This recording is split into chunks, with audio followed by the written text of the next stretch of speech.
রিহাব, কি এখানে কয় টাকা আছে জানো? কত? মাত্র 2000, 3000, 3500 টাকা।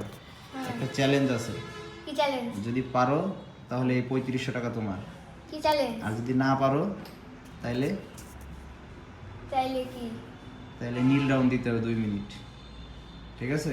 তাই আচ্ছা, তোমার চ্যালেঞ্জটা হলো 100 থেকে 1 পর্যন্ত হ্যাঁ। গুনতে হবে, কিন্তু থামা যাবে না, বাধা যাবে না। যখনই বাঁধবা তখনই শেষ। বুঝছো কি করবা? কিভাবে বলবা? 99, 100 এইভাবে, ঠিক আছে? তোমার সময় শুরু, এখন বলো, শুরু।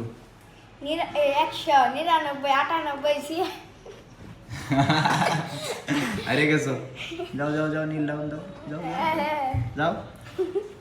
এই যে নীল আনতে দেয়। ওই যে ওই জায়গায় দাঁড়াও, দেখাচ্ছি, দাঁড়াও। হ্যাঁ, দাঁড়াও। আরো তো ধরে না, আরো কাছে, আরো কাছে আসো। হ্যাঁ, দুই পায়ের রানের তলাতে 2 হাত দাও। হ্যাঁ, এবার কান ধরো, এদিক তাকাও, তাকাও। আরে গেছো? হ্যাঁ পারবা, কি হলো, দাও। ঠিক আছে, ওকে।